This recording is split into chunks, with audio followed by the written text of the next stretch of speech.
Just say, hey, you're listening to Cult of Reason. Just say something like that. I can't do it right now.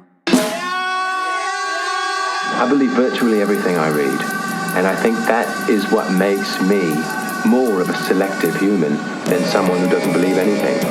Cult of Reason. We're all monkeys. Apes don't read philosophy. Yes, they do, Otto. They just don't understand it. Cult of Reason. The only true wisdom consists in knowing that you know nothing. That's us, dude. I anticipate a deeply religious experience. An interesting way to open up a conversation. Hey everybody, welcome to Cult of Reason. I'm Mark Pankinen, and thank you for listening. I think I'm just going to stick to the basics for these intros.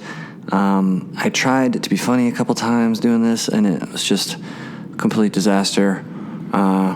It's way harder just to talk like a normal person in a microphone than I thought, so I'm just working on that first. And I guess after I do this a while, maybe I'll get more comfortable. Things will get a little bit more dynamic. I don't know. We'll see. But for now, I'm just going to keep it simple and introduce my guests. So on this episode, I had a great conversation with Mark Lumley, who is a distinguished professor and director of the PhD program of clinical psychology in the Department of Psychology at Wayne State University. So Mark's a busy guy who divides his time as a teacher for up-and-coming psychology students, as a therapist in clinic, and also as a scientist where he has a lab and does various different clinical research projects on topics that interest him. So one topic he has expertise in is emotions and how unresolved emotional conflicts or disordered emotional processing can affect physical health. So he is studying different therapies that are based on emotional awareness or expression therapy, which we'll get a little bit more into the details of that. And he's studying whether these methods are helpful for patients with chronic pain that are believed due to psychosomatic conditions. So psychosomatic is a bit of a nebulous term, but psycho meaning mind and somatic body. It refers to bodily symptoms that have no obvious physical cause and are believed to be more due to psychological issues or emotional disturbances. So conditions that would fall in that category would be fibromyalgia, chronic pelvic pain, chronic back pain, irritable bowel syndrome, or IBS. Now that is not to say that those conditions are only the result of emotional issues or disturbances. IBS, for example, is very complicated. We still don't fully understand it, and it's caused by multiple factors, including your diet, the types of bacteria in your colon, called your microbiome, your level of physical activity. But there's a very well-characterized association with IBS with stress, anxiety, and depression, and there is some role that this plays, and it's still controversial, even whether it's causative or a result of a primary disturbance in your microbiome, for example. But regardless of the mechanism, it's very clear that if you treat somebody's depression, you treat their anxiety, their IBS usually gets better. And IBS is a very common condition, so this is something that gastroenterologists like myself come into contact with all the time. And that was one of the reasons I was excited to talk to Mark and get his perspective and his insight into some of this stuff.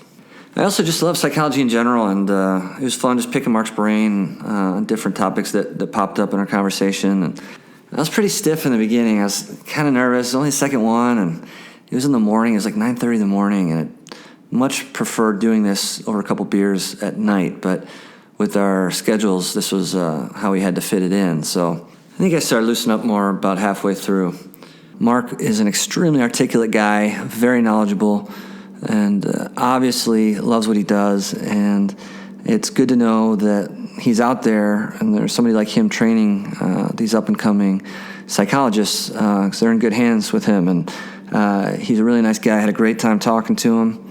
And so without any more delay, here is my conversation with Dr. Mark Lumley.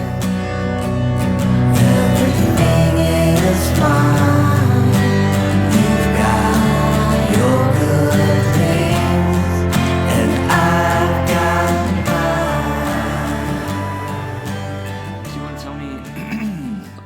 about what your lab's all about and what kind of research projects you're doing? Are we good right now? Or have we? Yeah, Okay. we've been just recording. Gotcha.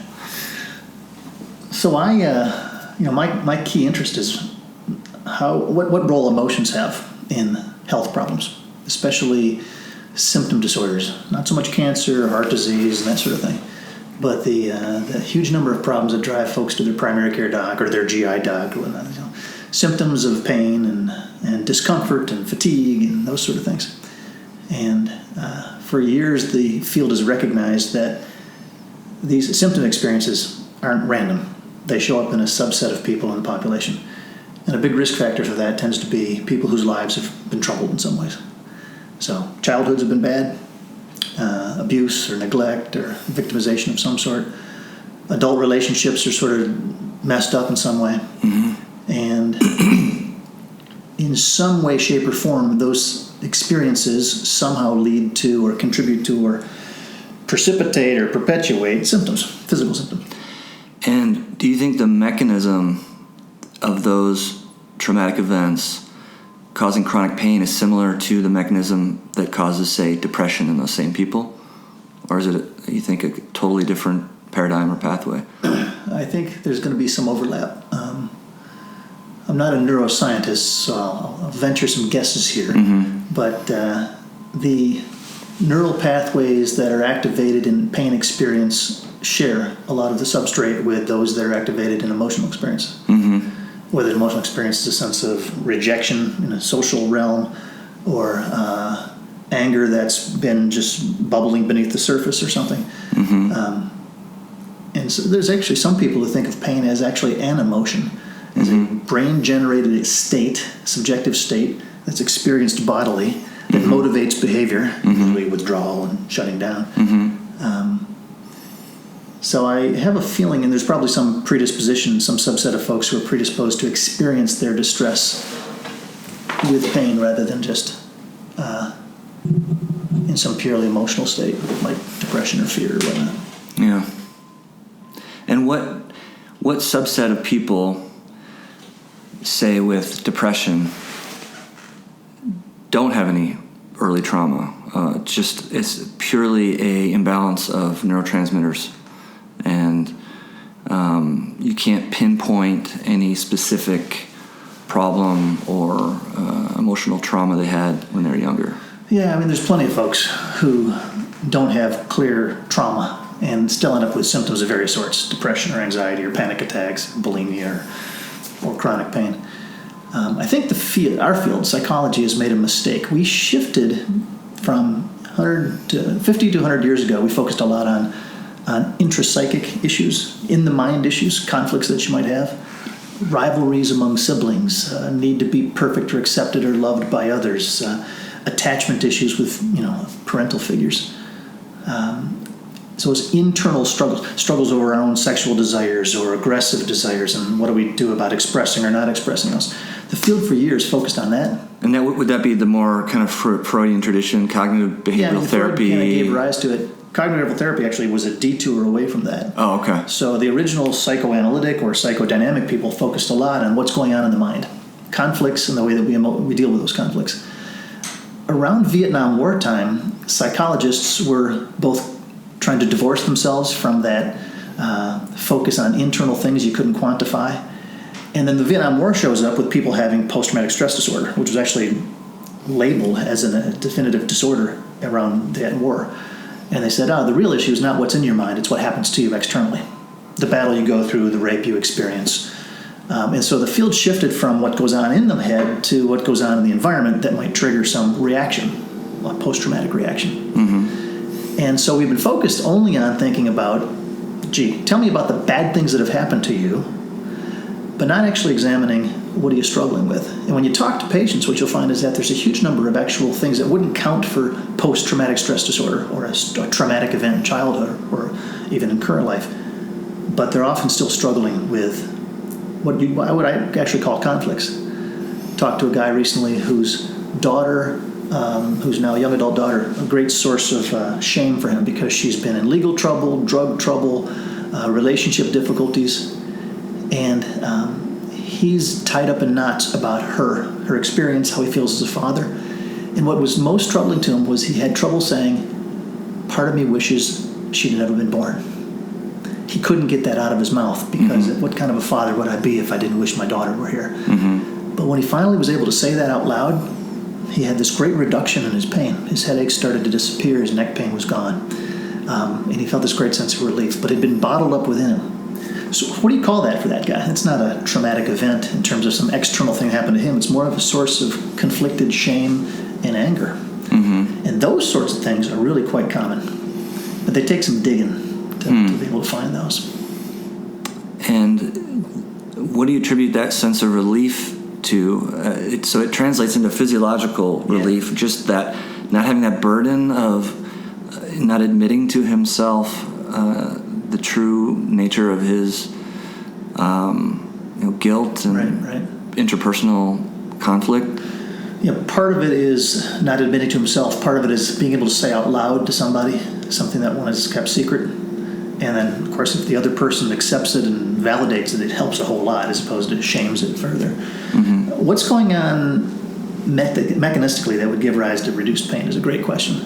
I can think of two key things.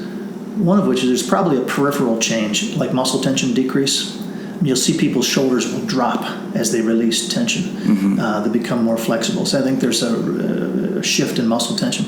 I think the bigger issue is that neural pathways centrally are changing when you have powerful emotional changes. I mean, one of the best ways to think about this is, do emotional experiences change the brain?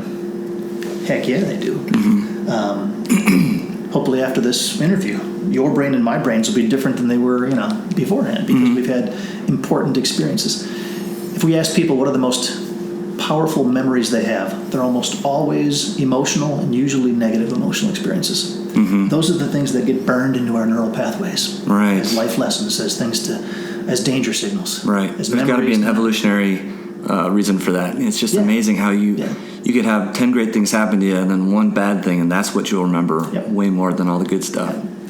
And so the question becomes for me, can we reverse bad experiences, emotionally bad experiences, by having emotionally good experiences? And will that reverse some of the learning that goes on? I think the answer is absolutely. Have we tracked down what's happening neurally yet? Not very well. But I got to believe that I'm convinced there's going to be brain changes. And these brain changes probably have something to do with pain pathways or symptom pathways as well. Yeah, and it's interesting. You mentioned in one of the things I read that the problem with cognitive behavioral therapy, and I'm not that familiar with it, but you said the problem with that is that they're more trying to suppress these emotions rather than identify them and bring them out into the open. Yeah, I should state a caveat about this. Cognitive behavioral therapy, CBT, is really broad. It's this huge umbrella term. It's so broad that some people, especially in the medical world, distinguish two types of therapy, CBT and talk therapy, which is a totally artificial and wrong dichotomy. But it's a very broad thing. And so you'll have CBT designed for people with anxiety disorders like fears and post-traumatic stress disorder. And that brand of CBT, that branch of CBT, does go after emotions, does help people access what they've been avoiding emotionally. Okay. There's other pieces of CBT, especially designed for chronic pain disorders, that sort of avoids the emotional stuff.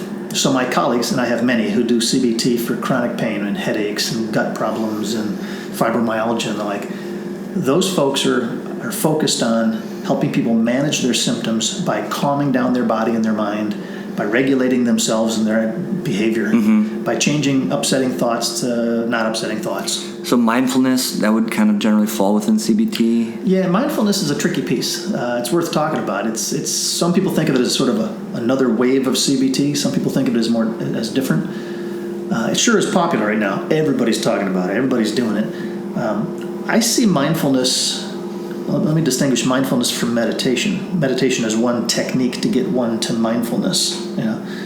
Mindfulness is a state of being in the present, being tuned into what's going on internally as well as externally, not thinking about the past or worrying about the future. And meditation is a way to get there. It's not the only way. Good psychotherapy does it. Reducing one's own anxiety in a range of ways will help a person become mindful.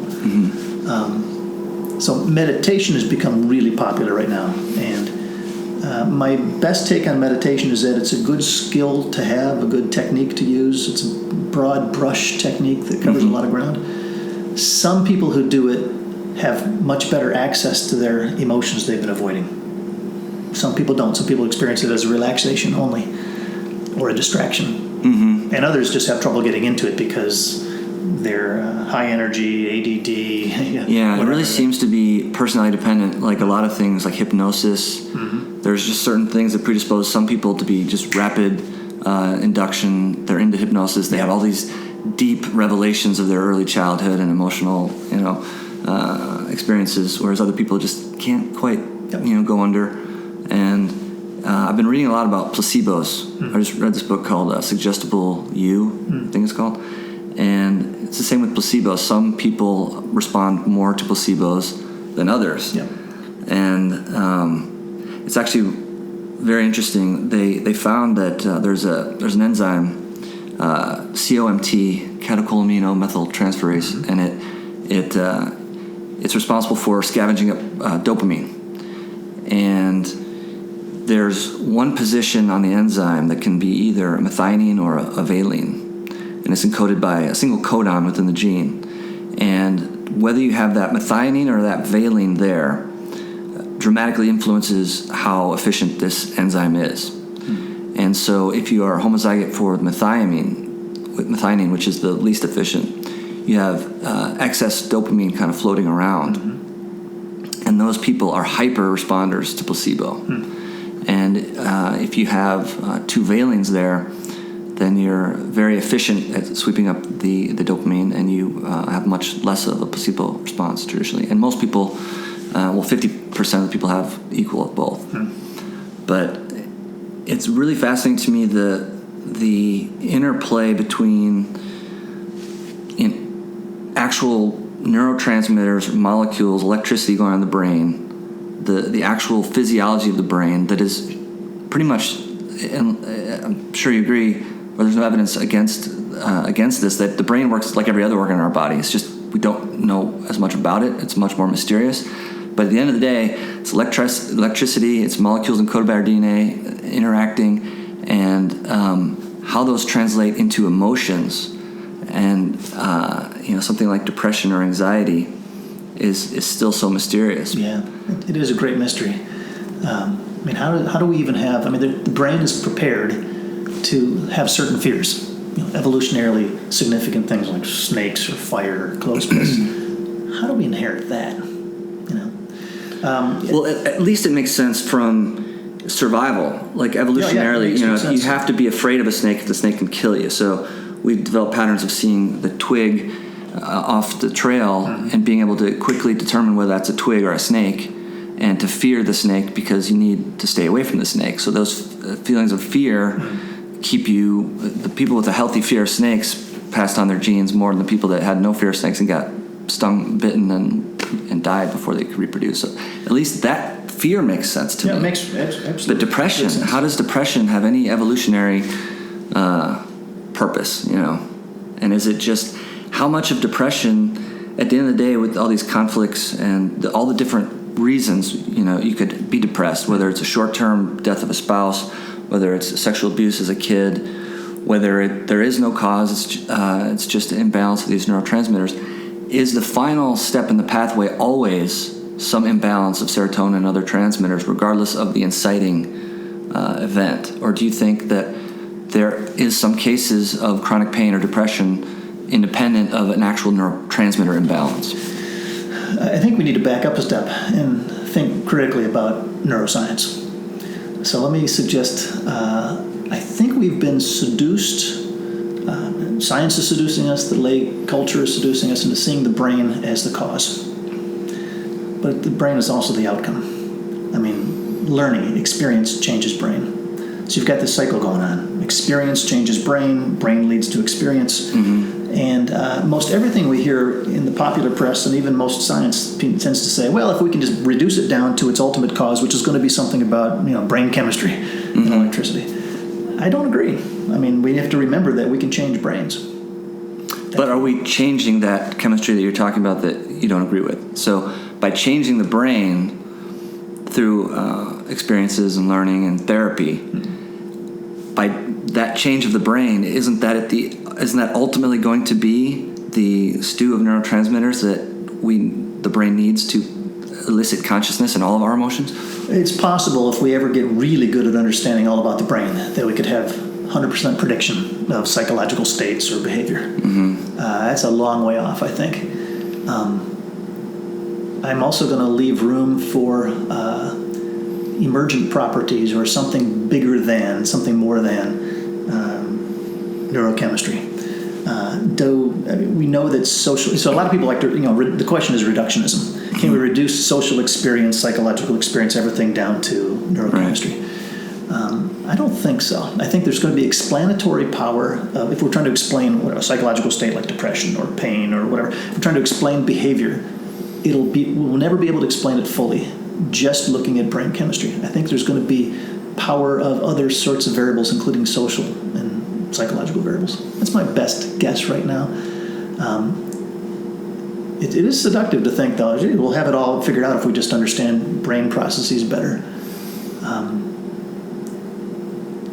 Trying to understand the behavior of groups, for example, it's going to be more than a brain. Mm-hmm. It's going to be social processes. The role of culture why is it that we have this epidemic of chronic pain right now? It looks like it's really escalated in recent decades.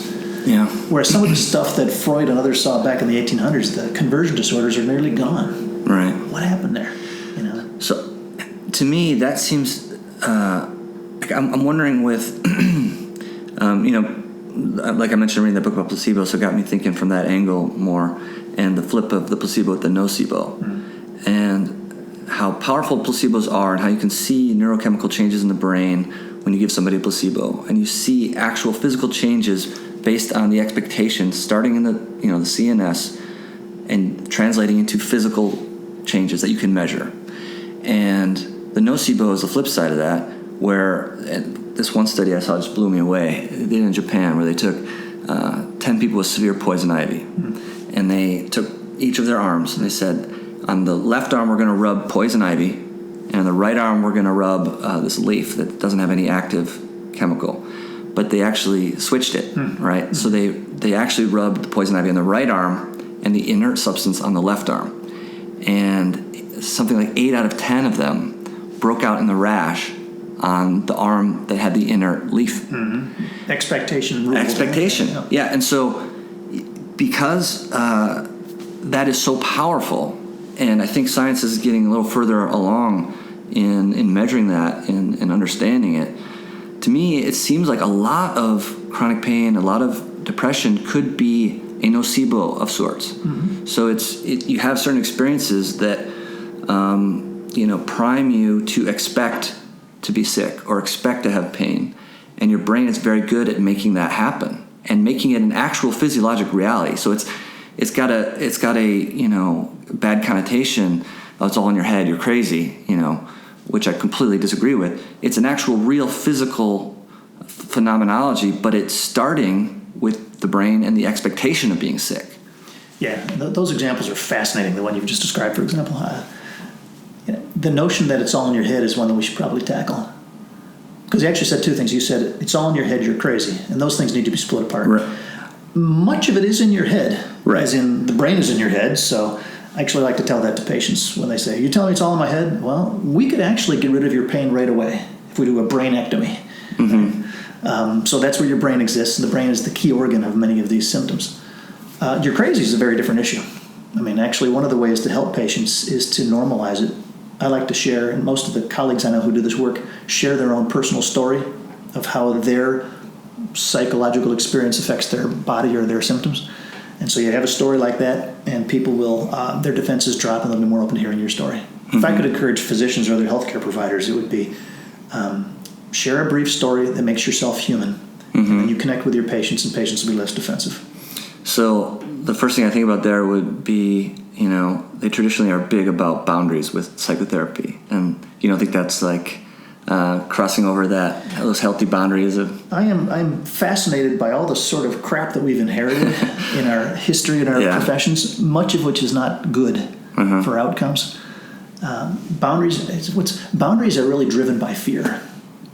When I ask my trainees to start to do some of this emotional work, I get a long list of their concerns and their fears, ranging from, what if I do this to the patient? What if the patient ends up this way? What if I can't handle it? And fear, by the way, is this big driver of symptoms. Mm-hmm. So not only, and usually our boundaries are designed probably less to protect the patient than to protect ourselves from uncomfortable and unpredictable situations. Sure. Ironic, isn't that we often don't take any risks, but we hope our patients will.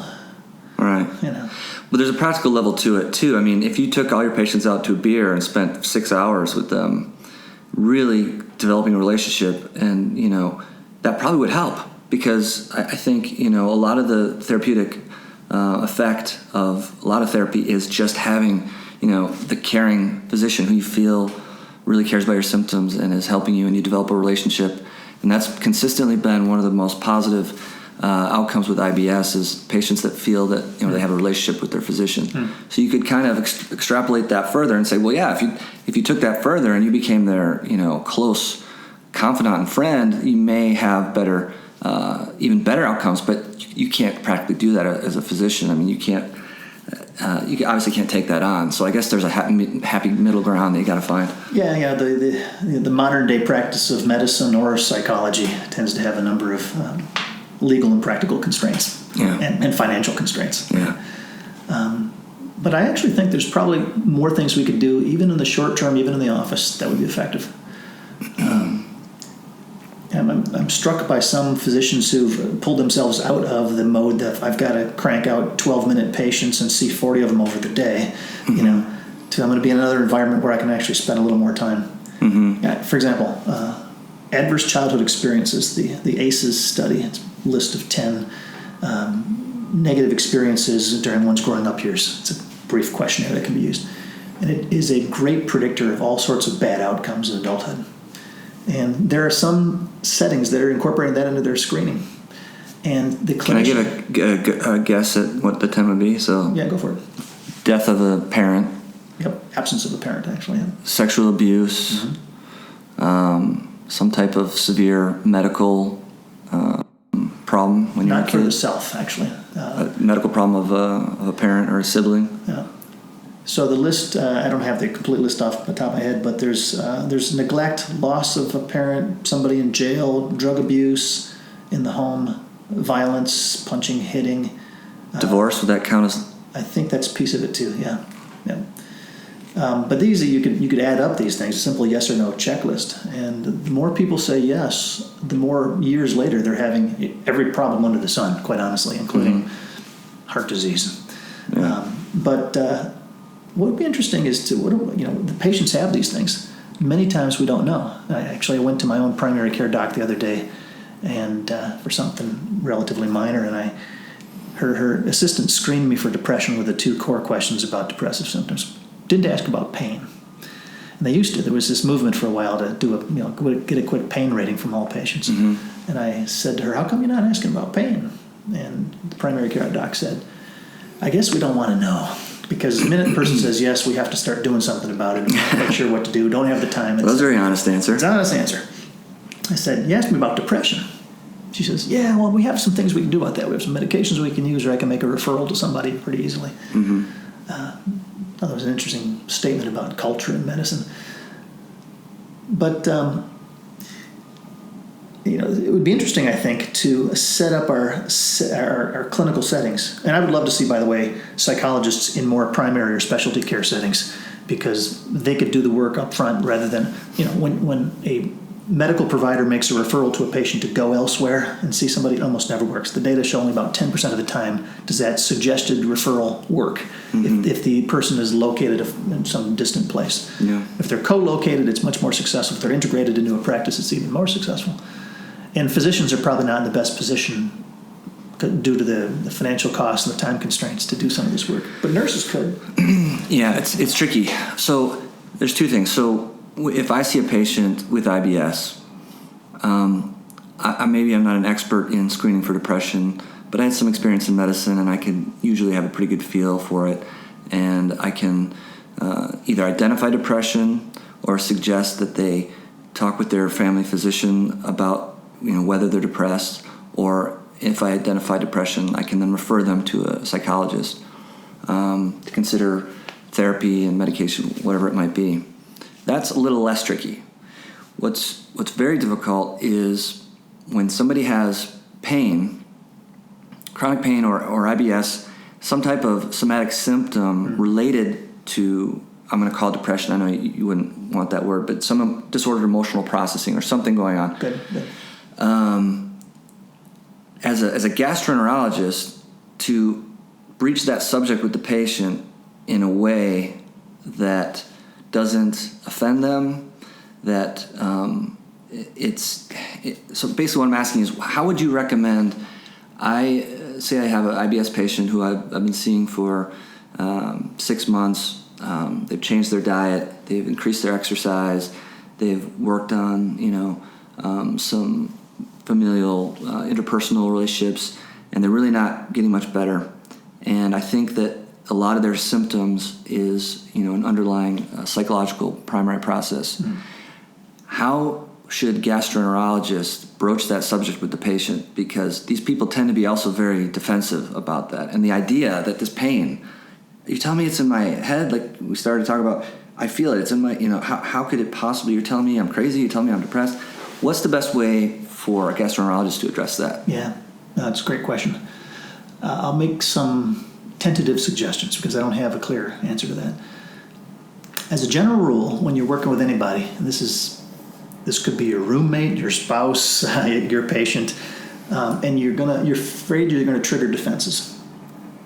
One of the healthiest things you do is what's actually called meta-communication. You talk about your communication before you get into the topic. So it could be something like this. I've got some things I'm thinking about, Mrs. Jones, Mr. Smith, but I'm a bit concerned about asking you about it because it might make you defensive. It might even hurt your feelings or make you mad at me. I'm wondering what I should do. That preparatory statement usually drops defenses because you've said already, I might make you mad or I might put you on the defense. And patients will often say, oh, well, okay. What's on your mind? You can ask me. And they're immediately less defensive. Yeah, that's interesting. Yeah. If you're doing something you think is really going to make a person pissed off, but you could even add a word like, you might think I'm a real asshole by bringing this up. But it's important because I wouldn't want to miss something that might be important there. You can also, one of the issues is how tentative versus convinced you go. And people vary on this. I personally think tentativeness is better. But I've got some colleagues who say, I know what's going on with you, and let me convince you. But usually tentativeness helps people to be less defensive, which is something like, I'm not sure, but I want to explore. What do you think? Could it be this? There's other things you can do. You can bring up research shows, studies show that helps a few people. More people actually gravitate towards case examples.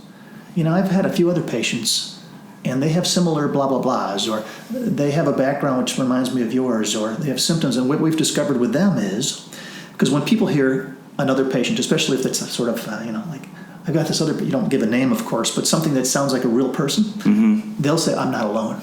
Right. And it's that sense of not being alone, it's the sense of shame that makes people defensive. And if they're feeling they're not alone, but they're a part of a group that it's a common thing, then they're less defensive. And again, I think I mentioned earlier, if you really want to put a little capper on this thing, briefly share that you too, as a human, have an issue. So I'll tell you to people, there's times when I'm working really hard at something and I'm not paying attention to my stress level, and I'll get up and my legs are hurting and in pain because I've been tensed up without even knowing it. And for me, by the way, sometimes it's really strange. I'll have some canker sores that break out when I'm going through a stressful time in life. I don't know how that happens, but that happens with me. A brief 10-second little revelation like that, all of a sudden you're human, you are normal. Their problems then can be accepted as normal as well. Yeah, that's some really good feedback. And that doesn't take a lot of time either. No. I mean, you could easily have that quick conversation in a regular clinic visit, and I can see how that would make them much more open to that kind of thing. And then whether they show up to the referral, then that's a whole other issue. But yeah. But I don't know that I'd always start with referral. I think part of the task is just to shift people from a defensive, no, it's not, posture, it's not that, to a posture saying, well, maybe. Just plant a seed, let them thinking about it. They shift along the continuum of change from pre-contemplation to contemplation to preparation, and there's a readiness to make some work. And I would start most patients with some self-management. There's some great stuff out there. I mean, my colleague Howard Schubiner has written a book called Unlearn Your Pain, which is really good. I've reviewed it. I use it. I recommend it. It's the basis of some of the clinical trials that he and I have been doing together. And it's got some great self-help materials there. And so there's a number of good things out that patients, if they start reading and they start doing some work like expressive writing or unsent letters or journaling, as a way to go from not paying attention to what's important internally to paying attention to it and getting it out in some way on paper or computer screen. Those techniques are helpful to patients to start making a switch. Many people don't need full psychotherapy. They need a shift from a belief that their body is broken and there's not much can be done about it to, well, maybe it's actually more under control of my brain and there's something I could do about it. That shift looks like a powerful shift. And it seems like you say in your work that you do a lot of work on alexithymia, which I looked up and learned about, which is interesting. Do you want to just say what alexithymia is? Yeah, somebody coined this term back in the early 70s. It's from the Greek roots lexithymos. So A as a prefix means lacking or without. Lexi or lexicon means words, and thymos is the root word for feelings. So lacking words for one's feelings is what we're talking about here. And it was seen in a group of patients initially with various stress-related physical symptoms, ranging from hypertension to chronic pain disorders. And when psychotherapists were trying to do work with these patients and ask them the usual psychotherapeutic questions, tell me about your mother and your deepest feelings about her, they came up empty. Patients would give minimal language about intrapsychic things. They might describe their body. Well, how do I feel about it? My stomach hurts and it starts to growl, or my neck gets in pain. Or they might just give a long-winded answer about their environment. You want me to tell you about my mother? Well, she's 5'3" and she was born in 1956 and she's a homemaker and went to school. That's the level of depth.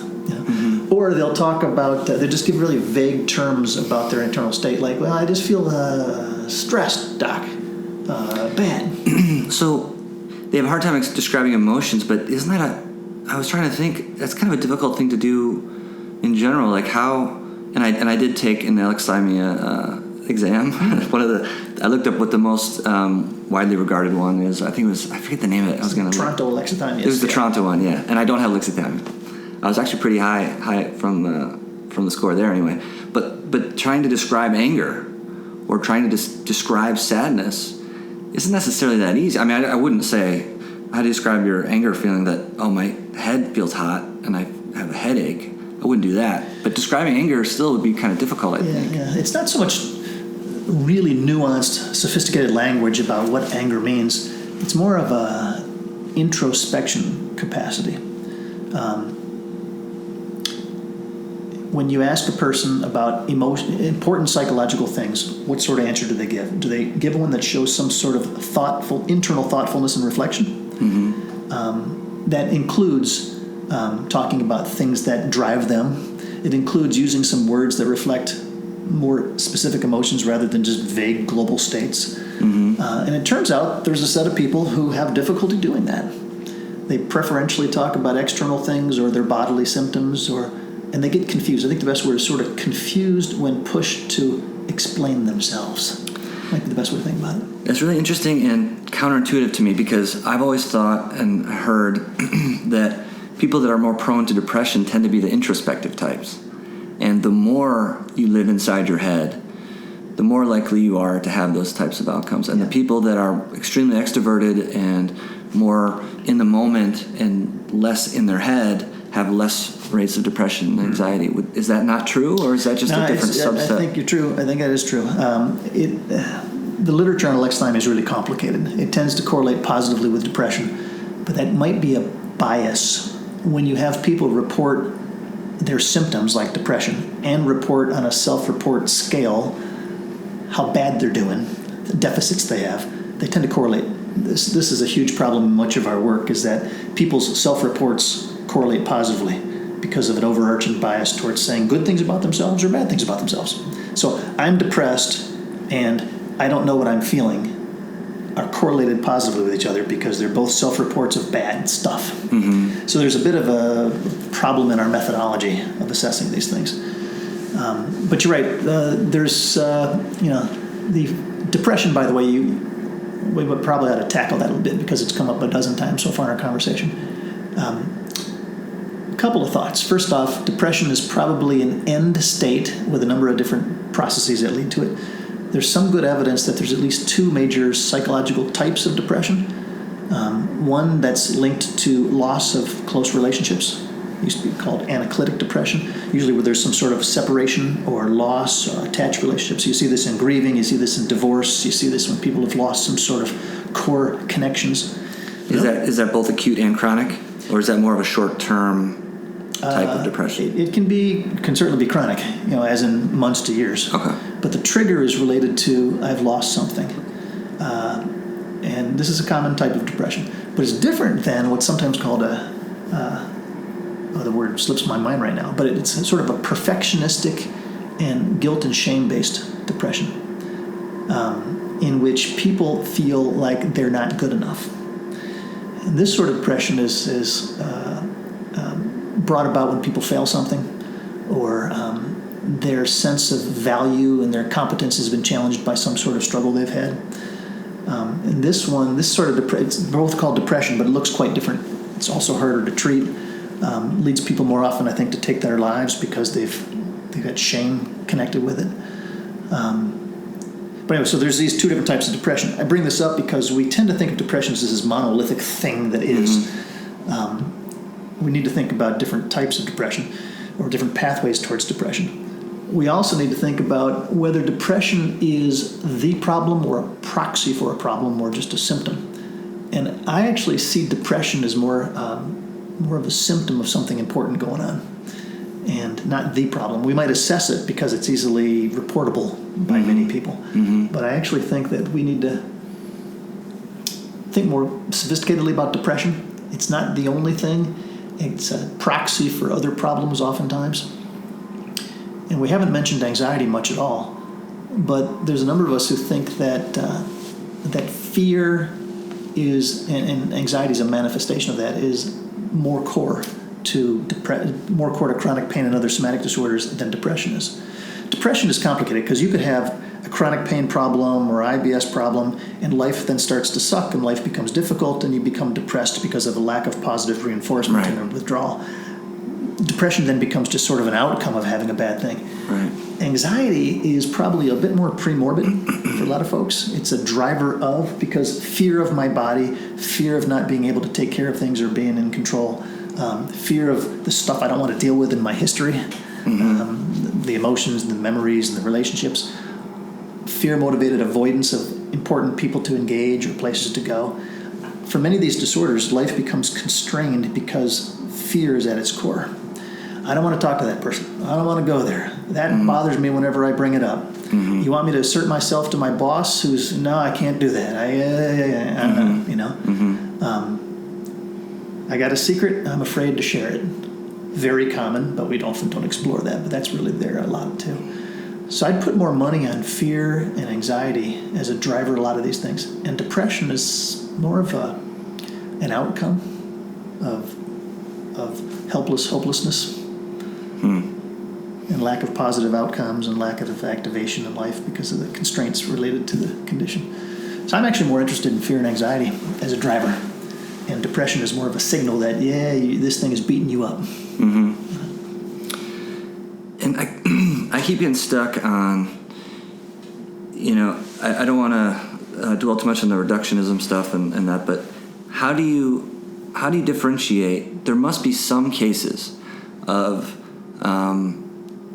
anxiety or depression as a symptom of something underlying that is purely due to suboptimal functioning of the brain.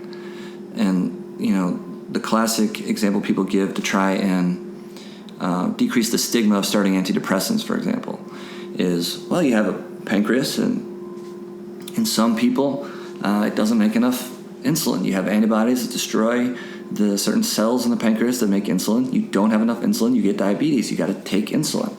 And the brain is like every other organ. It's much more complicated, and we have no idea still really what's going on there, but we know that there are these neurotransmitters. And what percentage of depression and anxiety do you think could just purely be dumb luck, poor suboptimal expression of some receptor or some enzyme that affects the balance of neurotransmitters in the brain? So you got genetic loading, and people vary on that. And then you have the epigenetic sort of interaction between genetic loading and experience in life, which might unlock certain things. So both of those, no doubt, give a directional push to certain people. I'm dubious that these things pop up with no environmental or psychological triggers. Good example is panic attacks. People will say, oh, there's some of them that are just unpredictable. They just pop up in people randomly. Well, unpredictable could mean we have no idea what causes it, but what it really means is we haven't figured out what it causes yet. So a lot of people who study panic disorder focus on a subset of potential triggers. Excessive focus on your body, fear of sort of physical arousal, being trapped, and a few other sort of things. And you can trigger these if you do some physical activities or dizzying activities or whatnot. What they've not looked at is anger that's suppressed or not expressed. And they haven't looked at it because that's not their background. They don't sort of focus on those emotions. But there's a number of these things that actually are. I know patients who docs were puzzled. We don't know where this is coming from. It just seems to pop up on you unpredictably. But I know the story well enough to know, yeah, but actually you're angry with your husband because he's such a jerk towards you and the like. So seeming like, I'm not actually directly answering your question because you're trying to figure out, there's some that are just related to the brain.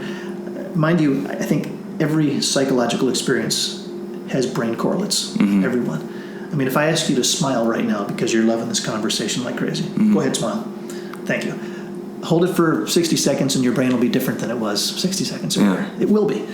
Well, there was a famous TED Talk that now maybe has been debunked, actually. It's a little more controversial, and I forget her name, but her whole thing was your poses. So if you get up in the morning and you pose like a champion on the pedestal or on the podium, you change your brain chemistry with that pose of strength and confidence. And she's recommending that good posture and all these things can actually change your brain chemistry and affect your mood. So it's interesting. Yeah, I mean, most studies when they first come out that are cool and exciting don't replicate well, and the effect is about half as big as it is originally when other people try to replicate it. But I suspect there's something there. I mean, experience changes brain. And the more powerful the experience, the more powerful the brain change. Yeah. And so, my task in life is I come from a field that is really quite fearful of powerful changes. I'm struck by the lore in my field of psychology, clinical psychology, that the practice over the years has been wait, go slow, don't expect too much. You might harm people. They have to be ready. You have to develop an alliance before anything can happen. Don't take a risk because you wouldn't want to unsettle them. All sorts of fear-based messages of caution and danger. And it just sort of sits in my field. And so you go to a psychologist or other mental health professional, and the vast majority of times it goes cautiously slow. But if powerful brain changes bring about powerful adaptive changes, powerful changes that are adaptive can bring about good health, we ought to probably figure out how to do that more expeditiously.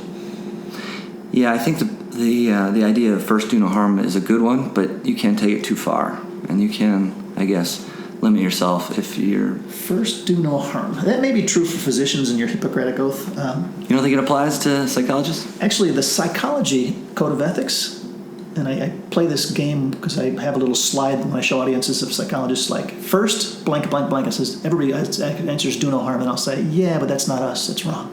Then I show our code of ethics that says, it's actually... harm as much as possible? It's beneficence and non-maleficence, I think is what it is, which is do as much good while minimizing harm.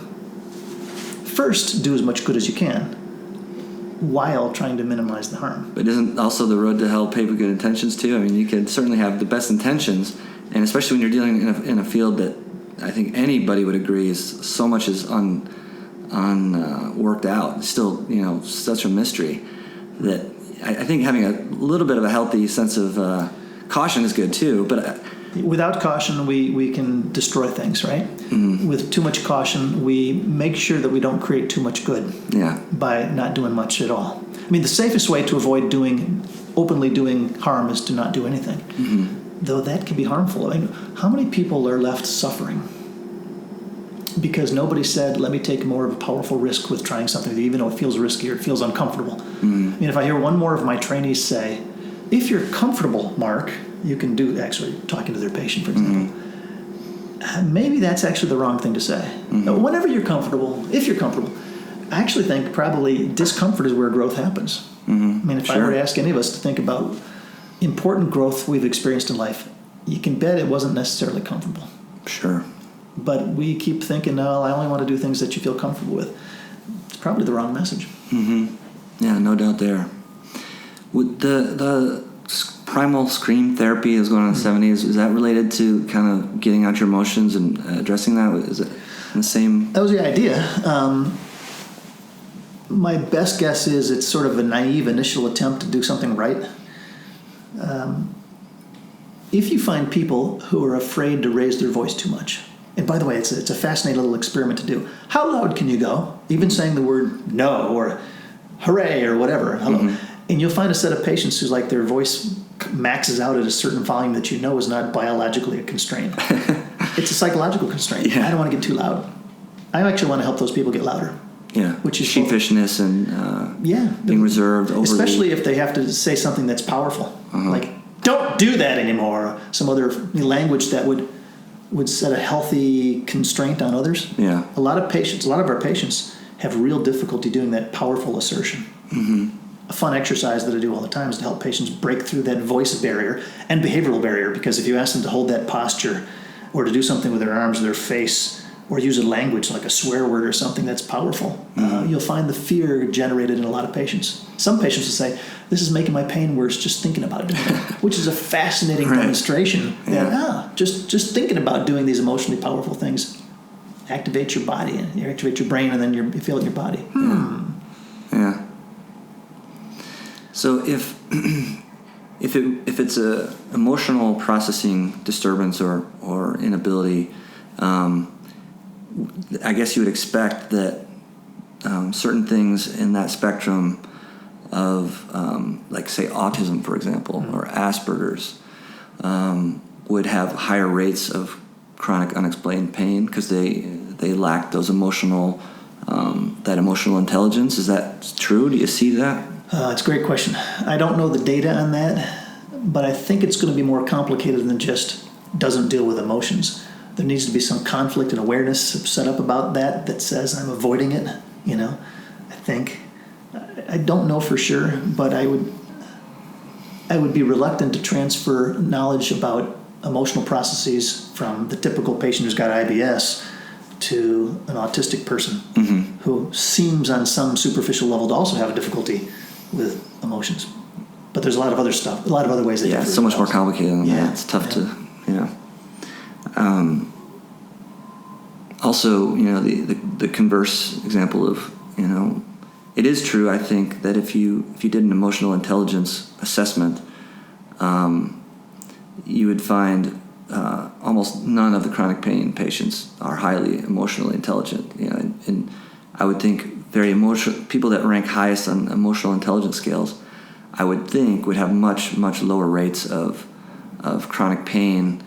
Whether they have low rates of depression, I don't know. But that translation of anxiety, fear, depression into chronic pain, based on what you're saying, would probably be a lot lower in very emotionally intelligent people. I think so. I think people who are...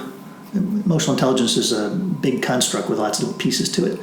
But if you're talking about awareness of your own and others' emotions, capacity to use those to label those emotions, to use them to guide and direct and motivate your behavior, and the capacity to adaptively regulate them, which means control them down when need be, activate them and access them when need be. Yeah, those folks are in much better shape in a lot of ways, from relationships, interpersonal relationships, to functioning at work, to their health as well, mental and physical. Yeah. We should remember, though, that part of this, most of my colleagues in the world of pain psychology think about pain as the problem and the psychology as a consequence. And so there is some evidence that when people are in pain and they've had it for a while, their emotional intelligence gets constrained, that they actually, their language of emotion starts to get limited. That makes total sense. Their focus goes away from, more interesting psychological, important psychological things to getting through one's day, and so that's a corrective that keeps me humble when I think about when you see a patient with chronic pain who sucks at their emotions. You can't just attribute it all as a pre-morbid emotional issue. Sure. There's some consequence to it. Yeah, just the stress, the physiological change in your body from stress and having your sympathetic nervous system revved up. That makes sense evolutionarily also. If you're in pain, your main goal is getting away from that threat. Yeah. And having these nuanced, introspective connections with your emotions maybe gets put on the back burner in those situations. Yeah, your capacity for working memory, the ability to juggle multiple things simultaneously, gets limited when there's threat. And the threat could be, I'm going to be shot here by somebody. The threat could be internal. My body is telling me that there's a danger signal. My tissues are being damaged. Yeah, take somebody having a panic attack and give them a math problem. Good luck with that. You can't think of anything. Like you're just completely paralyzed by this fear. And that's probably the most extreme example of that, I guess. So there's some pre-morbid emotional things that lead to the likelihood of developing a pain problem, and then there's consequences of pain where your emotional language and focus gets restricted.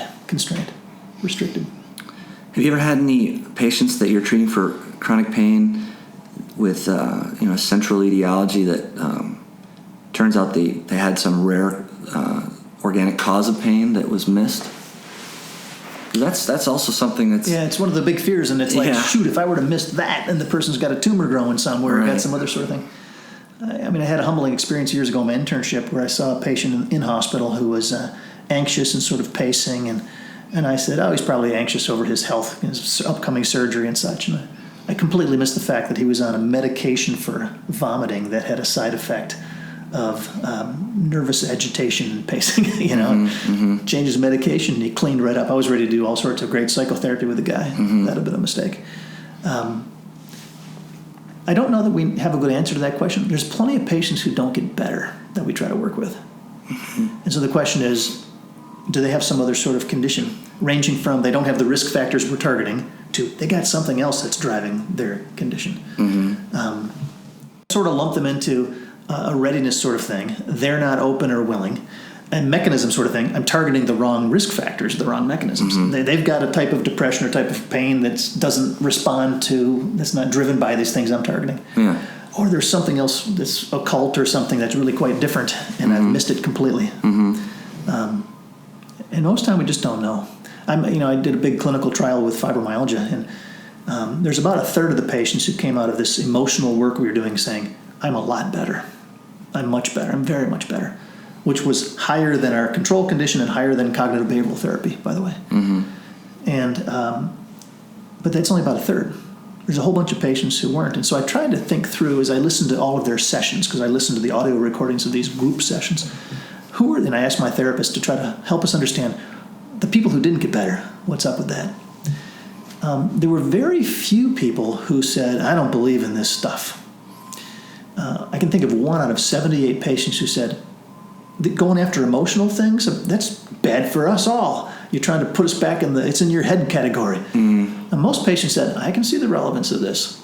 But there's a big chunk of them that we either couldn't identify a nice conflict to work on, or they weren't able to give it to us, or it was so long-standing and deep-seated it would take a lot more time to get there than the 8 sessions we used to work on it.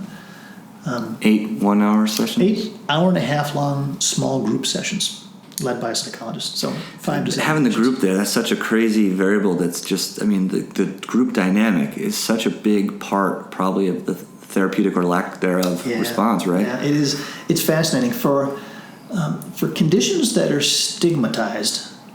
And I put a lot of chronic pain in this category because people struggle with, are you telling me, I'm a head case or not? Stigmatized conditions do better with groups. This is true for HIV. Makes sense. True for conditions that don't have much stigma. The groups don't do as much, or they're much more unpredictable. We found with fibromyalgia that many patients, when they hear other person's stories, they open up more. So it was fascinating. And every one of these groups, they're mostly women. It was 95% of the patients in our trial were women. Do you have any theories on that, by the way? We can get to that in a second, but keep going. Yeah, that's a good topic. One woman would share her story of something bad happening during her life, and it would sort of open it up for the other women to share their stories too. I was struck in this population, our particular study, about 2/3 of the women had had bad sexual experiences throughout at some point in their life course. Bad stuff in childhood. Like assault, sexual stuff? Rape during college, a husband who was, harming them in some way sexually as well. Now, we drew a population, we advertised our study as pain and stress management for fibromyalgia. We might get people who are open to stress or say, that's me, and they volunteer for these clinical trials. So we probably have a biased sample. But there's still a lot. But the group process was fascinating to open it up. The other thing that happened is that in the groups that we were working here with this emotional relearning process, they'd have to try new things. And it was often scary. But when you have a group of 4 or 5 or 6 other supporters who are cheering you on and applauding you when you take a risk to share something for the first time or to try a new expression, a way of relating in some way, it can be very powerful. Right. One of the patients, she was had a background as a police officer. Mentioned that she didn't bring her gun to the groups, but she was in the car. Tough as nails woman, feisty, tossing off the F-bomb every other thing. She was a hard as nails kind of woman. She mentioned at one point that she told the group something like, "Yeah, I don't like to get too close to people." And the woman next to her put her hand on the patient's arm in a loving way. And the patient retracted and pulled away and said, "Oh, that really bothers me." Which, of course, "it really bothers me" becomes an opening to, let's work on this. Right. And the work we had to do was to have her drop her guard, connect with others in the group, share some vulnerable stories, including some tears. And it was powerful to see her going, "This is so hard for me. I'm going to throw up. Where's the garbage can? This is tearing me up." Within a couple of weeks, she said, "Oh my God, my sleep is so much better. My pain is 75% down. But this is such a weird new world for me. I don't know what to make out of it. I've been tough for years, and now I'm seeing that I can maybe be open, and this is freaking me out." So we actually contacted her 6 months later during a follow-up, and she said, "My symptoms are so much better, but I don't quite know who I am anymore." Interesting. How common is that type of dramatic? That's got to be so rewarding to see those kind of breakthroughs. How common are those types of experiences with your patients? Varies a lot. I've got some colleagues who see it in half to 2/3 of their patients. In the clinical trial we did, we took frontline psychologists, tried to train them in this, and we got maybe 1/3 of the patients who had sort of bigger breakthroughs. By the way, the breakthrough of learning to be vulnerable and open is rarer in this population than the breakthrough of accessing anger or rage towards somebody who really deserves it in their life. That one is a bigger problem. The fact that they've been hurt or victimized or used or constrained or something in their lives, and they don't have the voice that says, "I deserve better, that was wrong." So in therapy, we actually play these scenarios out. We sort of go back to a time in a relationship where they had a struggle with that and have them play it out towards an empty chair, as if the person were there. Right. But we try to actually do it in a full intensity. We actually try to unlock whatever the emotions are that are being blocked. And oftentimes it's real anger. Yeah.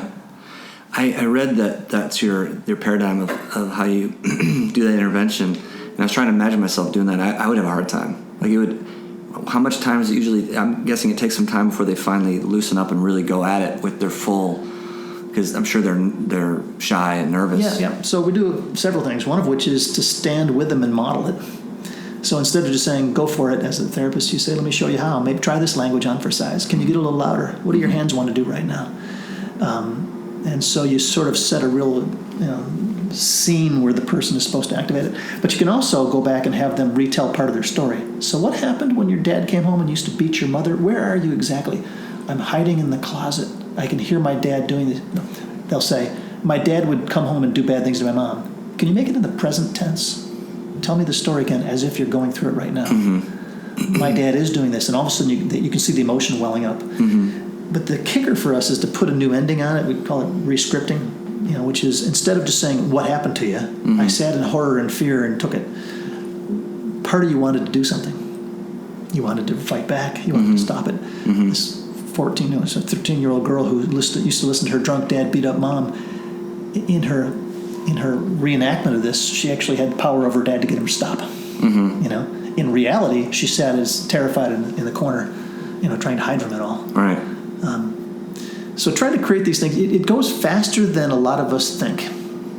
It's quite impressive to see if you have a therapist who's willing to go for it and not afraid. Because the patients will usually say, "This is scary. I'm uncomfortable." And if your answer is, "Oh, then we better wait," that takes a long time. I can see it being uncomfortable because you're accessing those deep, painful emotions, but it's also uncomfortable just because you're with a stranger and you're supposed to be yelling at an empty chair. That part of it too. The social piece is, it's a piece of it. Yeah. So there's other ways. We usually have people try to do some writing first. Like, I'd like you this week as homework to write a letter to that person expressing what happened and your deepest feelings about it, all of your feelings, including the ones you've never said. Bring the letter back next week. All right, next week. Read that letter out loud. Oh, no, it freaks me out to read it out loud. Would it be good for you to read it out loud? Probably, but it's hard to hear it. Then you really need to do it. Just give it a go. And then they start reading it, and that starts to open them up, and then you say, "Can you say that louder? Can you say it more directly?" Now imagine that person's right here. It becomes like a segue mechanism where they do a little work on their own, maybe in writing, and then they start to do it. We can also have them do it just in their mind. Instead of having to express something, I want you to picture yourself doing this vividly as possible. And what happens is it leaks out into the muscles. You'll see the muscles start doing stuff as a person imagines engaging in some way. So those types of patients with very clear-cut traumatic experiences when they're children, you see a lot of them, just nature of the referrals you get. But there are a small minority of people with chronic pain, right? So with how common IBS is, most of them don't. Correct me if I'm wrong. They probably have some sort of adversity when they're a kid, but they don't have they were sexually molested by their uncle or some real extreme event. And those are more interesting to me because that to me, it's harder to make the leap on those patients that it's an emotional processing issue when there is no clear cut. Right. And like we mentioned, most of them are women, and women tend to be much more in tune with their emotions than guys. I don't think anybody would argue with that. So how do you line up that seeming paradox that women are so much more common to have these chronic pain issues? Yeah, so good. I want to tackle the gender thing in a second and make my best guesses. This is what's going on. But the issue about, again, if you take a look at clear traumatic events, it might only be a third of patients. It's probably higher for some conditions like fibromyalgia, lower for some conditions like simple back pain, and in the population, these events are probably 20-25% of the population. So it's an added risk factor, but it clearly doesn't cover everybody. But I think we need to broaden, and this is especially true with IBS, because we did a study, just published it, IBS patients. I read that one. That's 35 or so. Yeah. About 35 of these patients, they did relaxation sort of work, but 35 of them also did sort of an emotional exploratory piece. Many of them didn't have a really clear bad experience, or at least they didn't share it with us. They might have had it but not shared it. But most of them had emotional constraint and emotional blockages, even to the point of looking a bit on the repressed side, which is, no, this doesn't bother me, everything's fine, but gee, my stomach is gurgling again. But you start to explore, just tell me about this relationship with your family member. Well, we don't really talk. Oh, why not? Well, he got the whole house and left me with nothing, whatever. You'll find these stories in their lives that suggest conflict, but some distancing from those stories, especially emotional distancing. So some patients, especially with IBS, tend to look sort of good on the surface, but their smooth musculature is all whacked out, and you have to dig around a little bit for what might be conflict. So traumatic events, PTSD, maybe a third. You broaden it to what I would call psychological conflicts, now you got 2/3 to 70-80%. I mean, there still might be a small number that got other pathways, or they're psychologically really quite healthy. But one of the things I like to try to do is just ask people, so what would it be like for you to raise your voice, even here in the safety of this room, and say to somebody in that empty chair, never do that to me again, you're wrong. It's a test. It's a little assessment device. And what you'll find is that many patients go, ooh, I don't like to do that. That feels, got a conflict. Flip side, what would it be like to say to somebody, I'm wrong, please forgive me for hurting you? There's a smaller number of people, who have trouble doing that. I see that more in guys, by the way. So it's easier to do that than the other. For women, I tend to see that. Women tend to be socialized, or by virtue of whatever, better at those sort of connecting, intimacy, vulnerability sort of expressions. And they also seem to be much more ready to apologize than men. And sometimes inappropriately apologize. Yeah, They're I'm sorry. so fast to say I'm sorry. I'm sorry. Yeah. So, it's probably a little bit of biology and a lot of socialization that women are primed to think more about maintaining relationships with family, with the consignificance with kids. Mm-hmm. There's some evidence that instead of the fight or flight mechanism, the tend and befriend mechanism is more powerful in women, which is, evolutionarily makes some sense. They need to actually have a group that supports raising and protection of kids, and there might be some mechanisms built in, whether it's oxytocin, for example, or other sorts of things that sort of make a focus on maintaining healthy and close and supportive relationships key. For guys, the classic fight or flight looks like it's a little more dominant. Mm-hmm. Put them up or get out of here, and it's less a focus on tending and befriending, tending your offspring and befriending others, which is found in women. But then there's a huge socialization piece. Most places girls are taught, don't you speak back, don't raise your voice, don't be a bitch, and they're called nasty names if they find a voice. And you see this not just in girls being raised, but in professional women who try to be a leader, a department chair or something. Sure, yeah. The same behavior in a guy is considered powerful, and the woman's considered a bitch if she, No doubt, yeah. And so there's a huge socialization piece that basically says when it comes to power emotions, that is anger and pride and dominance, that those things are suppressed and punished out of girls big time, threatened out of girls.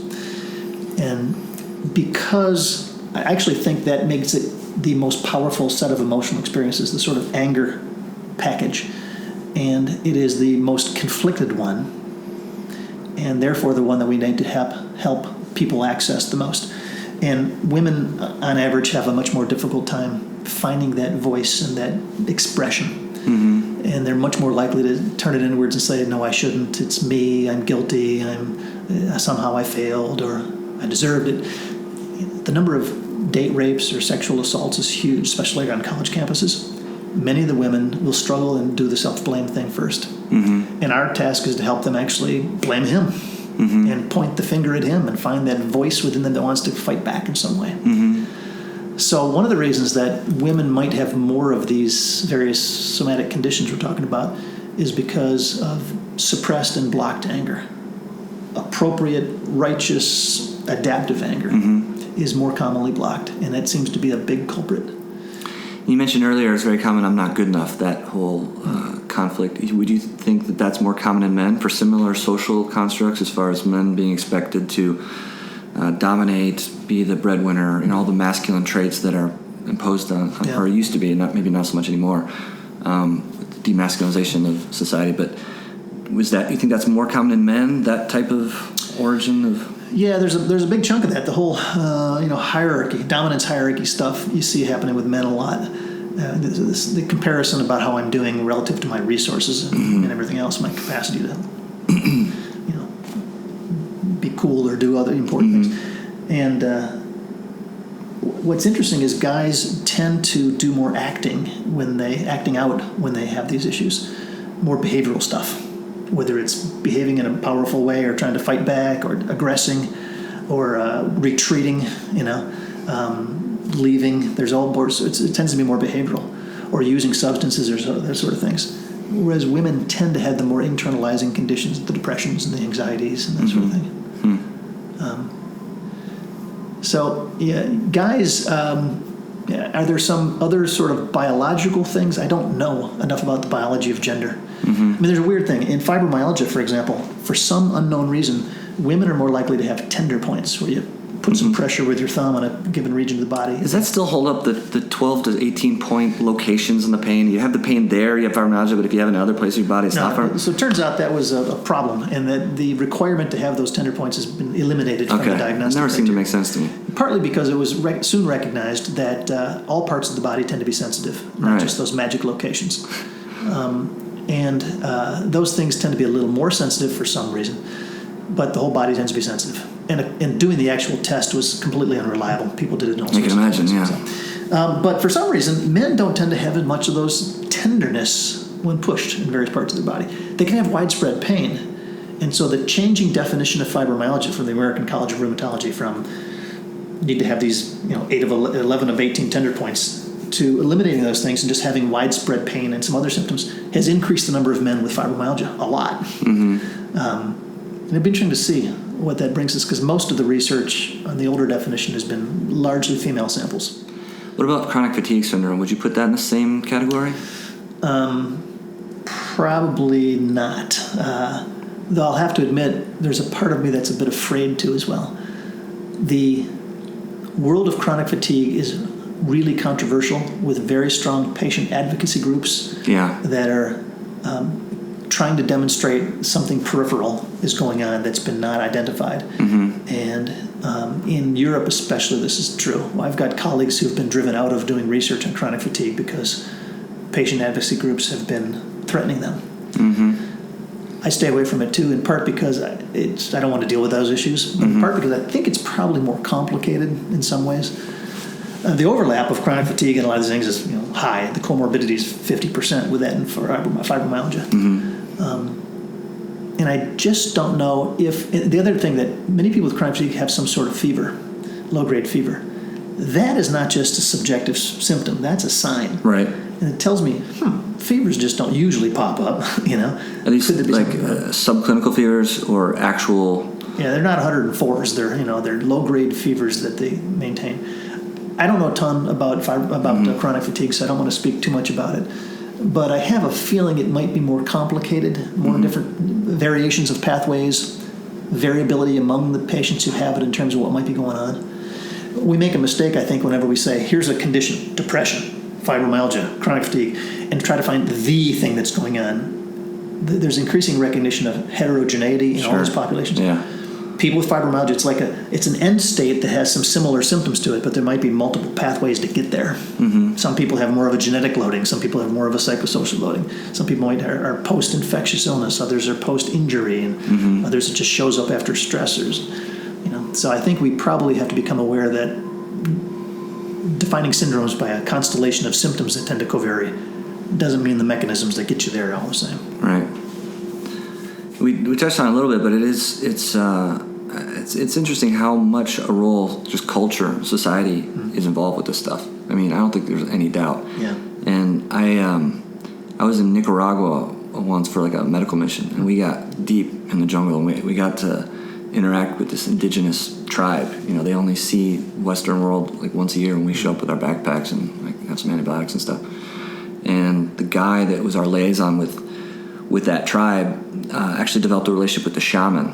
And he had some amazing stories about the shaman and how the shaman wanted gunpowder. He said, why do you need gunpowder? You guys don't use guns. He said he actually had little pouches of this gunpowder, and he'd bring his patients in, and he'd do his seances over the fire. When they weren't looking, he would throw the gunpowder in the flames. And the burst of flames that they didn't see was from the gunpowder, just put the placebo suggestion into hyper, just hypercharged it. And so it was interesting how aware he was of his alternative medicine or his brand of shamanism, how much it relied on suggestibility, and how he was okay with that. I'm getting a little bit of a tangent, but the point of telling that story was that the liaison that knew the shaman was telling me that there's virtually no depression, there's no anxiety, there's no suicide. And they're too busy. They don't even have the definition or the word for it. They wake up, they have to get their food every day, they take care of their kids, they got to make sure they've got shelter for the next storm. They've got all these things, and they're living every day in the present moment. And we fast forward to today, which is brand new for our biology to be living in this society with all these forces that we weren't really maybe designed to really deal with so well. Yeah, I mean, we often forget about culture and social factors, but it's really important. And it ranges from, if you look at historical trends of what sort of disorders show up. I mentioned earlier that these things called conversion disorders back 100 to 200 years ago, where people's arms would stop working, or they'd go blind, or they'd go deaf, or their legs would get paralyzed or something. The famous example is the guy that got drafted, right, to go to the war, and all of a sudden he can't lift his arm. And it was his deep fear of having to go to war that all of a sudden he couldn't lift his shooting arm. Yeah. And you don't see it nearly as I've seen 2 cases in 25 or 30 years, usually in sort of lower income, less culturally sophisticated people. But it's gone. But back, Freud made a living out of these. These were educated Victorian era people in the 1880s, 90s, early 19th century, 20th century. It was also fascinating. You look at World War I and the shell shock syndrome that came out of there was a bunch of conversion stuff. People whose bodies were sort of racked with tremors or paralysis or whatnot. Fast forward. So that wasn't PTSD. That was a separate, hyperacute somatization of. It was probably PTSD with a cultural overlay. I mean, PTSD is because these folks were traumatized with really scary stuff in battle. Yeah. But it shifts how it looks over time as a function of how we are under, what is culturally validated. That's really interesting. I didn't realize there was such a drop-off in conversion disorder, and that was more common back when Freud was around and that was talked about all the time. Yeah, and part of it was the idea of how the body worked. So electricity and electric currents had just come out in the 1800s somewhere, and people started having a view that your body works as electric currents, and if you unplug it here, your arm goes limp. You unplug it there, your eyeballs shut off. Mm-hmm. You unplug it there, and something has a twitching reaction or something, right? Mm-hmm. As we got more sophisticated about the body's electrical mechanisms, we didn't think about it as a plug and an outlet anymore. Mm-hmm. We thought about it as neurons communicating in various ways. And so the model of how a symptom could look changed. Mm-hmm. Neurasthenia, by the way, was chronic fatigue syndrome of the 1860s, 70s, and 80s. There was a thing called neurasthenia, weak nerves. It was thought there was a battery depletion phenomenon. Oh, your energy is running low, like your battery's losing energy. That's why you're feeling this stuff. You look at the symptoms of neurasthenia, it looks just like chronic fatigue syndrome of today. Mm-hmm. But the model is different. Mm-hmm. The whole role of what gets experienced and reported is a function of environmental contingencies, right? So when workman's compensation shows up in the 1930s, the pain complaints skyrocket. Now, is that the pain was always there and it just got unlocked because there was an environmental reason to report it? Or is it that the environment allows people to experience things in new ways? Or is it just malingering, secondary gain? Yeah, most of the time probably not, but there's some of that, I'm sure. But I tend to believe patients when they report stuff. Mm-hmm. But and what gets validated in a society, what's accepted? I'll make a prediction. As we get to know the body better, the mysteries will move to the environment. And we'll start to become increasingly concerned that something unknown in our environment is causing these reactions. Mm-hmm. We already see this with electromagnetic lines and cell phones and whatever's in our. Isn't there one with the low frequency vibration of the wind turbines? Okay, I haven't heard that, but I could imagine. Yeah. So we're gonna go to. There's always going to be a part of us that says we're struggling to find out why we're reacting the way we are, and it'll be the next step is kind of medical knowledge takes us this far. What's not yet known? It'll be some mystery. Yeah. Environmental mysteries will be the next wave of things. We're already dealing with some of the multiple chemical sensitivities. People who seem to be sensitive to a lot of chemicals or perfumes or smells or whatever. It's a pet peeve of mine. It tends to be much more common, I think, in affluent societies where they just, I don't know why, but there's a contingent of people that are so obsessed with trace elements causing disease and symptoms, but yet they get wasted twice a week on alcohol, and they don't think that the alcohol, the toxin that is the alcohol, could have any role in their physiology. They're more focusing on these trace hypothetical elements of their diet, and there's when you let your imagination go, and there's now with the internet, it just throws gasoline on it, and it can start. The problem is, you can start to develop a nocebo response. The more you believe it, the more your brain expects it, and then you could have physiological adverse reactions to anything if you believe it enough. Mm-hmm. So it's tricky. Yeah. The placebo and nocebo effect is part of it is expectation. There's another piece that's conditioning, much like Pavlov's dogs. If certain experiences happen in certain contexts. Including the great placebo effect. You go to see some physician, you have a white coat, you have a series of rituals that are engaged. Just going there can, without even expectation, there's some evidence that you can remove expectation and you can have the experience of a body responding to certain context or certain. That's a great example of placebo and nocebo, the white coat, because you can have white coat hypertension. When you walk in, you get nervous and you see the doctor, and you associate that with illness, and you get high blood pressure. But you also you get the therapeutic effect of seeing the physician in the office, and so you can get both in different people. Conditioning is absolutely fascinating. I totally agree with you. I read a snippet of a study that was, I don't know if you've heard of this, but they had some rats, and they gave them cyclophosphamide when they gave them this certain meal, which depletes your immune system, your T cells. I don't know what their assay, what they measured, but they did that for a period of time, and then they started just giving that particular food without the cyclophosphamide, and they got the same physiological reaction of their T cells, suppressed immune system, just from the food, because they associated the food with the cyclophosphamide. I'm trying to think of how that would even, it's just so mind-boggling. Yeah, that was the Robert Ader stumbled upon that. It was actually an accidental discovery, because he was actually trying to do learned taste aversion. We humans might taste something, get sick on it, and avoid the food. He was trying to do that with rats, and he found that cyclophosphamide was a created emesis, vomiting and nausea in these rats. And so he was using it just in the hopes of kind of making them sick when he gave them some sugar water. Oh, okay. And he wanted to see if he could develop learned taste aversion in rats to sugary water by pairing it with something that makes them sick. It was when his rats started dying, and he didn't know why, and he got curious, that he started tracking down what else does cyclophosphamide do. Oh, it's an immunosuppressant.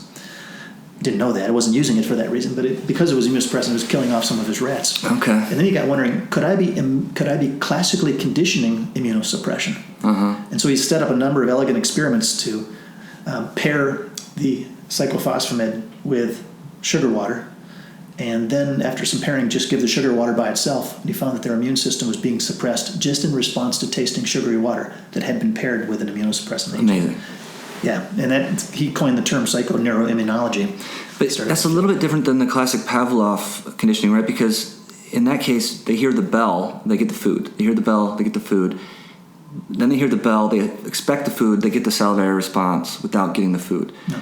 In this experiment, they're getting the food with the cyclophosphamide, but they taste the sugar, they're not tasting the cyclophosphamide. So it's almost like their body is getting conditioned without even them being aware of it, right? So it's a little different, but it's even more amazing. So in many organisms, it's hard to disentangle the expectation effect from the pure conditioning effect. So you can sometimes do it with the lower animals. Even slugs that you don't think they have enough cortex to expect anything. You can get classical conditioning. So there's good evidence from really lower organisms, from some human studies where you don't have an expectation. Where you control that in some ways, you blind people to what they might be getting, and you give them certain analgesics under certain environmental conditions will create effect, even if they don't even know they're getting any. But the effects are smaller because expectancy is a big chunk of it, of placebo or nocebo effects. But it's both. You'll find people who stories of classical classical nausea and vomiting after chemotherapy. People, chemotherapy is a little better now, but in the past it was pretty nauseous. And folks would come out of their chemotherapy in the next week, run into the chemo nurse at a grocery store and start to get sick and throw up. It wasn't so much an expectation, because I know I'm not getting chemo right now, but it was just this classically conditioned dissociation. I see her, and she was associated with a drug that made me sick, and now I see her and I'm sick again. So both those processes are operating. That's so fascinating. Yeah, they did a lot of crazy. I don't know if they still do. Probably not as brutal as in the past on these rat experiments. But one that I read about just blew my mind. It was in the 50s. You probably know this guy too. They took these rats and they put them in a tube of water, and they took about 100 rats, and they said, "What's the average amount of time that these rats will swim to prevent drowning? Frantically try and stay above water." And they measured that at 15 minutes. They went into despair, hopelessness. They gave up, basically went to drown. Then they take them out of the water. And they averaged the time. And it was pretty reliable, pretty consistent. About 15 minutes, they give up all hope. They just accept their fate. They're going to die. So then they did another experiment where they let the rat struggle. At minute 14, they took the rat out, gave him some rest, gave him a bunch of food, waited a few days. Then they put him back in the water. And they found that now the average time before they gave up and went into despair was like 20 minutes. So the sense of hope, of expectation of if I could just keep going, maybe I'll get saved, was enough to power them to keep going. And so their paradigm for studying was, well, what is that? Whatever emotion's happening in this rat brain, that's valuable. If we can give that to humans. So then they started injecting different chemicals into these rats and seeing if, without that experience, if they can just get some rats to fight longer. So now without that traumatic experience in getting saved, you have 100 rats that were given this X chemical, and they kept fighting for 25 minutes, whereas the normal rat just stops after 15 minutes. And what is that chemical that's going on in their brain that is keeping them going? You know, because that's it seems to be a very common endpoint of depression, is that hopelessness. Yeah. And this inability to seek to change your situation and just, you know. Right. Or hopelessness is a driver of the depression, but they go together. It's a fascinating story about the rats and this notion of resilience. Yeah. And I don't know, I'm not familiar with that one. So thanks for educating me on that. It suggests that we ought to think about what do we do with humans. How often do we have experiences? I mean, notice the experience start out as difficult and challenging and even potentially dangerous, but they don't let the really bad stuff happen in the end. And the animal comes out more resilient, with greater capacity to handle stuff. Yeah. How are we doing when it comes to raising our kids or our people in our society? It's a great analogy. Many of us work hard to prevent something uncomfortable, difficult, loss-inducing, threatening, embarrassing from happening to our kids. We protect them like crazy. So counterproductive, right? It is. I mean, and we psychologists are guilty. Over the past couple of decades, we've been so focused on self-esteem, as in prevent bad things from harming esteem, that we've missed these long-standing truths of how you help people grow. You know. And it goes back to what you said earlier. You know, so much of growth is discomfort and challenge and adversity, and getting through that. That is what develops character. That's how you develop coping mechanisms to better deal with adversity later in life. And if you don't have that... But I don't want my kid to feel like a loser. Right. He needs a trophy. You don't want a kid to get bullied, you know, but at the same time, the bully is what builds this character. It's like a all of you kids have won, catch-22. you almost have trophies. Yeah. It's as a father of 4 sons, watching them play soccer about 10 years ago, going through all the tournaments and stuff, it was fascinating to see that the reluctance on tournament and parents to make sure that somebody won and somebody lost. Yeah. You know, the whole snowflake thing. You know, Yeah. I just heard colleges now they're starting to not give out valedictorian to one person. They're giving out like 50 valedictorians. You know, it's just insane. It's such a bad trend. It's also partly probably grade inflation. We have 50 people who have perfect grades. Yeah. Yeah. Yeah, actually, grade inflation happens too. My university, to some degree, but the more prestigious and private the university, the average grade points tend to be like A-, at Harvard. The Interesting. Average, so it's partly, there's there's economic reasons and marketing reasons in that too. But piece of it is we don't want to make people feel bad. Yeah. Have you? It seems all this stuff, some of the troubling social changes that are going on, seems to be really centered at academic institutions. It seems to be the hub for this. And I don't know, Wayne, have you noticed? Are you frustrated, Wayne, at all of feeling like, out of political correctness, you may not be able to say or do certain things, or you think twice about it? Yeah, I'm sort of mixed about some of this. I have mostly female graduate students who are really sharp and tend to be feminist. And we've had some great discussions about free speech versus it's time for another group to speak up that's not been able to speak. So the part of me that believes in finding ways to express that which has been inhibited looks at some of this and says, you know what, maybe I, as the white male guy, needs to shut up and listen to those of you who've been suppressed. And I think that could be healthy because you need to find your voice, the minority groups, the women, the whatever groups that have been told you can't speak. It would certainly be a push against the kind of cultural situation that predisposes women to have more fibromyalgia and things like you were talking about earlier. If they feel like they're more disempowered or meek in society, it's more likely that's what happens. Yeah. So that could be one way, I guess, of addressing that. In the long run, I struggle. The academic part of me also says it'd be better if everybody had an opportunity to speak, and we don't put the barriers and say no. I mean, the notion, for example, that offends me, therefore I don't want to hear it, bothers me. Right. I don't think there's any way you could defend that. but it's very common. You hear it all the time, and I don't think our job is to not offend somebody. So the academic, the libertarian part of me, the classic liberal part of me says we need to have an open platform for ideas. But I can really also value sometimes we need to hear those people who've been told they can't speak. And maybe we need to create some space in our society. And those of us who've been in positions of power, who've had the voice, need to shut up and listen. But do you think it's really a problem of not listening?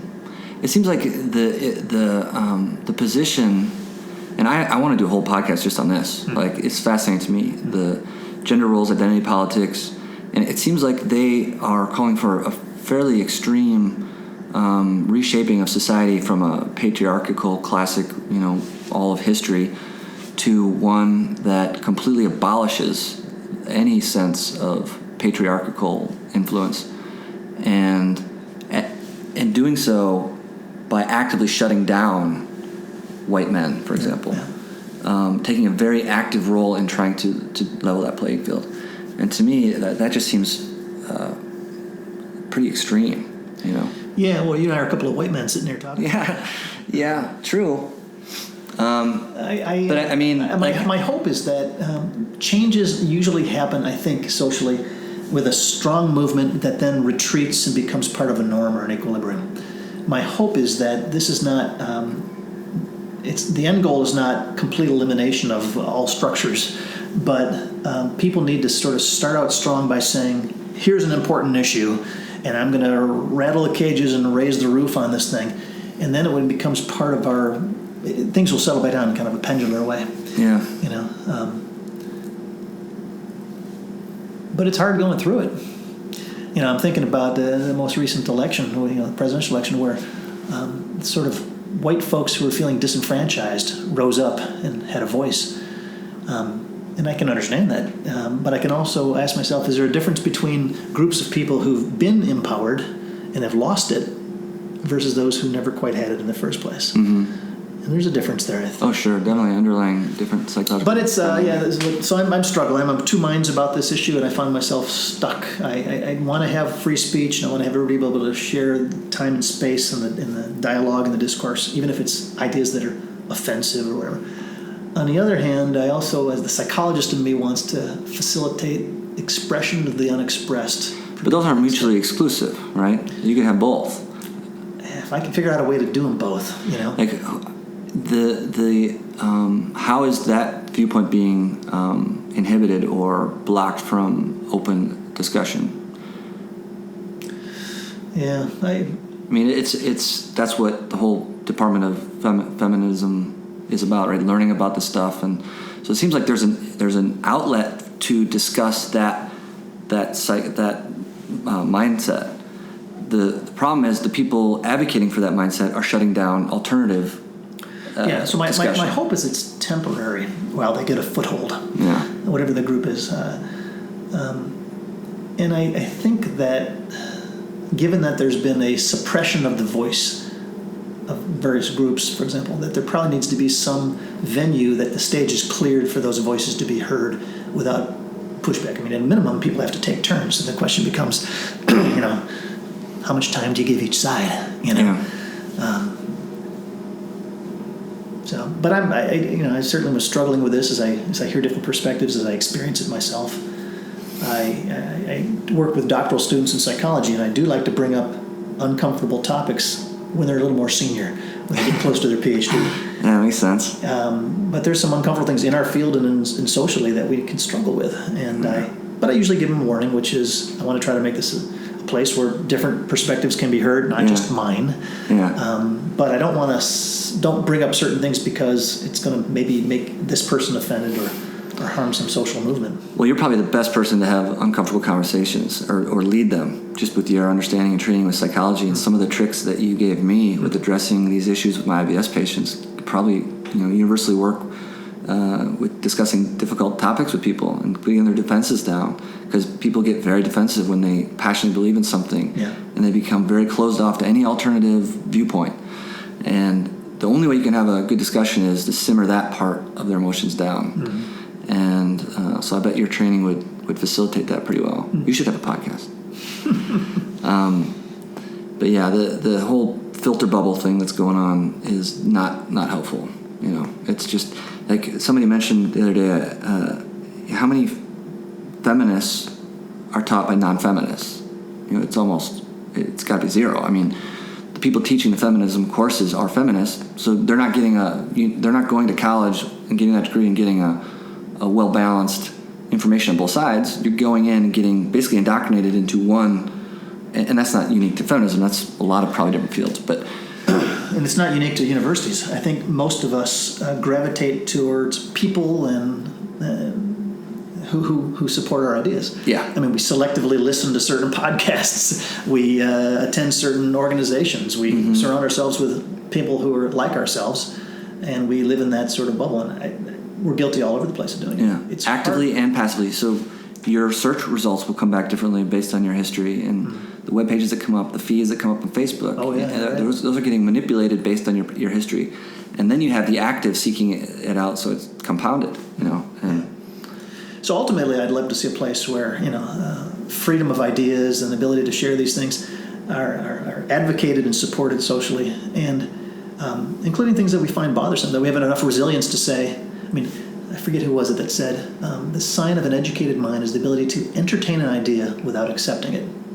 I'll go with Aristotle because it sounds like it might have been some famous Greek person. But it's a fascinating idea, the ability to entertain an idea without accepting it. And I usually challenge my students, if you want to be educated, you got to be able to do this, even if you don't like the idea. Right. You know? Flip side of that would be, and I know Ben Franklin said this, I read his biography, and he had this group he would pull together of like local merchants and intellectuals, and they would have these discussions once a month, and he had a certain set of rules, and one of them was he would not accept any certainty of beliefs. You have to have a little bit of intellectual humility to know that you don't really know. You can't know anything 100%. And having that little bit of flexibility to take an idea, consider it, and both not reject it outright and not hold on to it so tightly as truth that you're not open to any discussion about it. You know, they're both so important and rare. It's which sort of brings us back to the patients, and how do we get them to think about a new way of thinking about their health, their pain, or their GI symptoms or something. They have to reduce the threat value of it, normalize it, pique their curiosity, give them some hope, you know. If we can do that, then I think we'll have people who are healthier. Yeah.